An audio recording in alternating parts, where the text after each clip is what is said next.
Hello everyone, hello and warm welcome to all of you. I hope आप लोग बहुत अच्छे से हैं, अपनी सेहत का ध्यान रख रहे हैं। हाँ, हम लोग क्या कर रहे हैं, हम लोग अगस्त मंथ का हम लोग साइंस रिपोर्टर देख रहे हैं। तो चलिए उसी चीज़ को हम लोग आगे कंटिन्यू करते हैं। तो इसमें हम लोग केमिस्ट्री से रिलेटेड कुछ पहले अपडेट्स देखते हैं। तो पहला हो गया ब्लैक नाइट्रोजन। ब्लैक नाइट्रोजन क्या है? एक क्रिस्टलाइन सॉलिड है, इसमें 2D लेयर्स होते हैं। इसका यूनिट सेल ऑर्थोरोम्बिक है।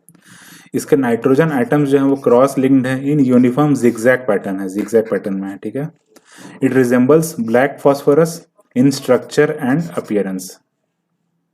It exist under specified temperature and pressure, therefore क्या है, ये बहुत ही ज़्यादा अनस्टेबल है और ये डिजॉल्व करता है इमिडिएटली। इस वजह से क्या होता है, इंडस्ट्रियल एप्लीकेशन नहीं है इनका, ठीक है। तो ये ब्लैक नाइट्रोजन के बारे में कुछ अपडेट हो गया। दूसरा है हम लोग लेवरेजिंग स्पिनट्रॉनिक्स। स्पिनट्रॉनिक्स को हम लोग कैसे यूज करने वाले हैं। तो 2D इलेक्ट्रॉनिक ग्रेड मटेरियल है। It is governed by quantum laws. यहाँ पर हम लोग क्या कर रहे हैं, नैनो स्केल इंटीग्रेशन की बात कर रहे हैं। नैनो लेवल पे हम लोग इंटीग्रेशन करने वाले हैं। फिर ultra high speed of operation and low power consumption, ये इसका दो बेनिफिट है। बहुत ही हाई स्पीड है और लो पावर कंजप्शन है। फेरोमैग्नेटिक होगा, जैसे कि अब दो मटेरियल देखिए, एक तो क्रोमियम आयोडाइड और दूसरा क्रोमियम जर्मेनियम टेलुरियम, ये एक मटेरियल है। स्पिनट्रॉनिक्स, जिसको हम लोग स्पिन इलेक्ट्रॉनिक्स भी बोल रहे हैं, it relies on manipulating spin direction of electrons and use it for information का स्टोरेज कर रहे हैं। तो स्पिन होगा कुछ इलेक्ट्रॉन में, तो हम लोग उस चीज को यूटिलाइज करके हम लोग क्या करने वाले हैं कि हम लोग यूज करने वाले हैं इसको इंफॉर्मेशन स्टोर करने में, ठीक है। कुछ पॉजिटिव्स हो गए इसके, जैसे बहुत ही कम इलेक्ट्रिकल एनर्जी रिक्वायर होगा टू चेंज स्पिन डायरेक्शन। तो जिस वजह से क्या होगा, चिप का पावर कंजप्शन जो है वो कम हो जाएगा। स्पिन स्टेट जो है वो जल्दी सेट कर जाते हैं, इस वजह से रैपिड इंफॉर्मेशन ट्रांसमिशन होगा। और once spin states are set तो they remain in these states, ठीक है। तो इंफॉर्मेशन जो है नॉन वोलेटाइल होगा, वो मिटेगा नहीं, ठीक है। इसी तरह एक 2D मटेरियल देखिए, वो एटोमिकली थिन स्ट्रक्चर है, बहुत पतले पतले स्ट्रक्चर होंगे, तो इस वजह से हम लोग अल्ट्रा स्मॉल डिवाइस हम लोग बना पाएंगे। तो हमने क्या देखा कि जल्दी जल्दी इंफॉर्मेशन का ट्रांसमिशन होगा, बहुत ही पावर कंजम्पशन कम हो जाएगा, नॉन वोलेटाइल होगा और अल्ट्रा स्मॉल डिवाइस हम लोग बना पाएंगे स्पिनट्रॉनिक्स से। एक इसी में कॉन्सेप्ट है क्यूरी पॉइंट। क्यूरी पॉइंट क्या है कि टेम्परेचर जो है ऐसा टेम्परेचर है जहाँ पे मटेरियल लूजेज इट्स फेरोमैग्नेटिज्म, ठीक है। 2D materials show low temperature magnetism, ठीक है। तो 2D बेस्ड डिवाइसेज जो है require ferromagnetism at higher operating temperature, therefore there is need for research and development, यहाँ पे हम लोग को करना पड़ेगा। IISc ने क्या किया है, इंफॉर्मेटिक्स और मशीन लर्निंग को यूज करके क्या किया है, वो ऑटोमेटिकली प्रेडिक्ट कर रहे हैं मटेरियल के क्यूरी टेम्परेचर को, ताकि हम लोग ह्यूमन एरर को कम कर पाए, ठीक है। तो एक नया डेवलपमेंट है यहाँ पे। अब हम लोग स्पेस टेक्नोलॉजी से रिलेटेड कुछ हम लोग डेवलपमेंट देखने वाले हैं। तो discovery of new organic molecule in interstellar cloud. तो एक नया है propargylimine. It has role in formation of amino acids, ये मिला है हम लोग को। इट इज एमिनो एसिड का इंग्रेडिएंट फॉर लाइफ है। तो कार्बन नाइट्रोजन डबल बॉन्ड है फॉर स्ट्रेकर सिंथेसिस, तो synthesize amino acids in laboratory. फिर फेवरेबल कंडीशंस, तो जैसे कि similar reaction in extraterrestrial environment, तो इंटरस्टेलर डस्ट और एस्टेरॉयड सरफेस है, वहाँ पर भी ऐसा फेवरेबल कंडीशन पाया जा रहा है। और recent discovery of glycine in tail of comet 67P Churyumov Gerasimenko, यहाँ पर भी ग्लाइसिन मिला है। तो ये कुछ नया डिस्कवरी हुआ है, नया नया ये ऑर्गेनिक मॉलिक्यूल्स का, ठीक है। डिजिटल टेक्नोलॉजी देखिए, तो आप लोग वाईफाई को यूज़ करते हैं, इनफैक्ट आप लोग कोविड में अभी काफ़ी ज़्यादा यूज़ कर रहे होंगे वाईफाई का। तो उसी तरह एक नया कॉन्सेप्ट है अंडर वाटर वाईफाई का, जिसको हम लोग एक्वाफाई बोल रहे हैं। एक्वाटिक इंटरनेट की हम लोग बात कर रहे हैं। तो transmit data via light beam, तो लाइट का यहाँ पे यूज़ करने वाले हैं हम लोग, ताकि जो है डेटा ट्रांसमिट हो पाए। तो ये इनेबल करेगा divers to send footage from beneath surface to surface, beneath sea to surface, ठीक है। तो लाइट बीम एक क्या इसमें इशू है कि it need a clear line of site between transmitter and receiver. तो कोई अगर डेटा भेज रहा है और कोई रिसीव कर रहा है, तो उसके बीच में जो है पाथ जो है वो क्लियर होना चाहिए। डेटा फ्लो हो रहा है यहाँ पे एक्वाफाई के थ्रू। तो डाइवर का स्मार्टफोन है, वो कैसे होगा, ये डेटा फ्लो कैसे होगा, डाइवर के स्मार्टफोन से रेडियो वेव्स जनरेट होंगे, फिर वो गेटवे डिवाइस में जाएगा, उनके गेटवे डिवाइस क्या करेगा, लाइट बीम को भेजेगा जो कि सरफेस पे कंप्यूटर है वहाँ पे। तो इस तरह से डेटा फ्लो हुआ, और वो सरफेस वाला कंप्यूटर क्या है, connected to internet via satellite. ठीक है, अब ये लिख दिया मैंने, चलिए डायग्राम में देखिए इस चीज़ को। तो बेसिकली क्या है, ये शिप है, ठीक है, यहाँ पे कुछ कंप्यूटर है, वो कम्युनिकेशन सैटेलाइट से कनेक्टेड है, ये कुछ अंडर वाटर डाइवर्स हैं। तब देखिए दो तरीके से भेज सकते हैं, या तो एलईडी के थ्रू ये भेज देंगे, और दूसरा है ये लेज़र के थ्रू भेज रहे हैं डेटा को, जो भी इन्होंने यहाँ पे देखा कलेक्ट किया उसको भेजेंगे सरफेस पे।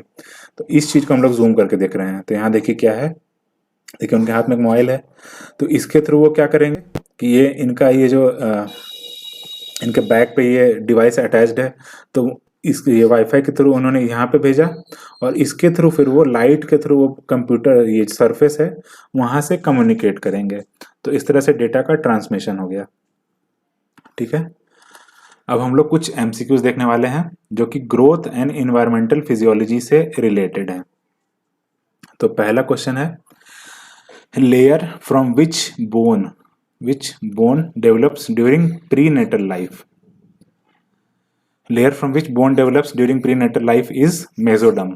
ठीक है, lungs and kidneys are examples of expanding organ. ठीक है, तीसरा क्वेश्चन देखिए, the point of inflection of growth curve usually follows soon after the attainment of puberty. The point of inflection of growth curve usually follows soon after the attainment of puberty. ठीक है, epinephrine increases the mitotic inhibition in the epidermis in the presence of, इसमें क्या होगा option, चैलोन। ठीक है, तो epinephrine क्या कर रहा है, इंक्रीजेस द माइटोटिक इनहिबिशन, जो माइटोटिस प्रोसेस है, माइटोसिस, उसको इनहिबिट कर रहा है epinephrine in epidermis in presence of चैलोन।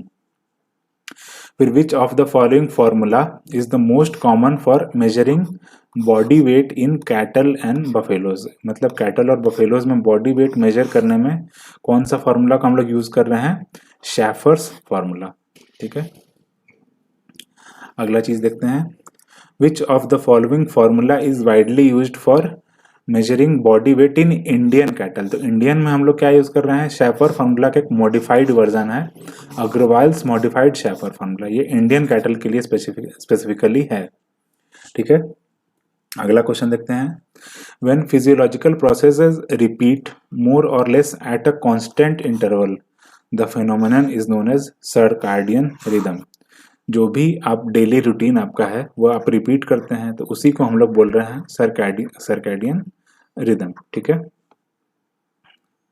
आप जो कमेंट सेक्शन में आप मुझे ये बताएंगे कि कौन सा हार्मोन है और कौन सा ऐसा ग्लैंड है जो इस चीज में असिस्ट करता है सर्कैडियन रिदम को मेंटेन करने में। ठीक है, the long term average condition of meteorological variable of at least 30 years are known as, इसको क्या बोलते हैं हम लोग, क्लाइमेट। तो weather basically short term phenomena है और क्लाइमेट लॉन्ग टर्म फिनोमेना है। ठीक है, अब इसमें एक देखिए कॉन्सेप्ट है माइक्रो क्लाइमेट। तो माइक्रो क्लाइमेट क्या है, micro climate refers to, options पढ़िए यहाँ पे, climate of least space, climate in the immediate vicinity of animal, और क्लाइमेट इन लार्ज स्पेस। तो इसका आंसर क्या होगा, ये दोनों ए एंड बी जो है वो दोनों हो जाएगा माइक्रो क्लाइमेट का डेफिनेशन। मतलब लार्ज स्पेस में होता है और ये एनिमल के इमीडिएट विसिनिटी में होता है, ये क्या है, micro climate. Sweet gland are absent in, तो वेल, रोडेंट, बर्ड, तीन ऑप्शन आपके पास। तो स्वीट ग्लैंड जो है वो तीनों में ही नहीं होता है। ठीक है, all of the above. Bioclimatology refers to inter relation among, तो बहुत सारे ऑप्शन आपके पास, तो इसका आंसर क्या है बायोक्लाइमेटोलॉजी का, क्लाइमेट, प्लांट, एनिमल और सॉइल से रिलेटेड है, इनके बीच में इंटर रिलेशन जो है उसको हम लोग बोलते हैं bioclimatology. Hygrometer is used to measure humidity. ठीक है, फिर है smaller sized breeds of a given species are found in warm parts of ecological region, whereas large size breeds in cooler region और इसको are best defined by which rule, तो कौन सा rule है ये, तो इसको हम लोग बोलते हैं बर्जमान रूल। तो बर्जमान रूल क्या कह रहा है कि जो small size breeds of given species है वो वार्म पार्ट्स में पाए जाते हैं, और जो लार्ज साइज स्पीशीज हैं वो कूल रीजन में पाए जाते हैं। आपके लिए एक और टास्क है कि जैसे हमने हाइग्रोमीटर देखा ह्यूमिडिटी के लिए, तो वैसे आप बताएंगे कि टेम्परेचर के लिए, विंड वेलोसिटी के लिए और रेनफॉल के लिए हम लोग कौन सा इंस्ट्रूमेंट जो हम लोग यूज करते हैं इनके मेजरमेंट के लिए। ठीक है। अगला क्वेश्चन है that protruding body organ are relatively shorter in cooler parts of ecological range of species than in warmer areas. मतलब कि जो ठंडे एरियाज हैं वहां पर जो है कुछ ऐसे बॉडी ऑर्गन्स जो कि बाहर निकले होते हैं, जैसे कि मान लीजिए हमारा कान हो गया, तो ये छोटा होता है देन वार्मर एरियाज। और ये कौन सा रूल है, इसको हम लोग बोलते हैं एलन रूल। ठीक है। Study of animal behaviour in their natural habitat को हम लोग क्या बोलते हैं, इथोलॉजी। ठीक है। तो आप लोग कमेंट सेक्शन में ये भी बताएंगे कि सीन इकोलॉजी और ऑर्टिकोलॉजी में क्या डिफरेंस है। ठीक है। अगला क्वेश्चन देखते हैं। तो gular flutter is a thermo regulatory behaviour found in birds. आपके लिए ये भी टास्क हो जाता है कि आपको पता करना है कि गुलार फ्लटर क्या होता है। Social rank order is called pack order in. अब किस में बोलते हैं इसको, चिकन्स में हम लोग बोलते हैं। तो चिकन्स में क्या होता है कि पेकिंग का सिस्टम होता है कि एक मुर्गा जो है दूसरे चिकन को जो है वो दबा कर रखता है, तो ये एक पेकिंग ऑर्डर उसमें भी होता है। तो इसको हम लोग, ये चिकन हो गया, इसको पेक ऑर्डर बोलते हैं। ठीक है। विच of the following is insensible heat loss. तो स्वेटिंग प्लस पैंटिंग जो है वो इनसेंसिबल है। ठीक है, हीट लॉस का तरीका है। तो इस तरह से ये साइंस रिपोर्टर इस मंथ का फिनिश होता है। तो आई होप आप लोग को एवरीथिंग जो है सब कुछ समझ में आया होगा अच्छे से। अगर कुछ भी इश्यू होता है तो आप लोग प्लीज़ कमेंट करके आप लोग पूछ सकते हैं। हमें जब भी टाइम मिलेगा तो हम आपको रिस्पॉन्ड करेंगे। चलिए अच्छे से पढ़ते रहिए, अपने सेहत का ध्यान रखिए, ख्याल रखिए। जय हिंद।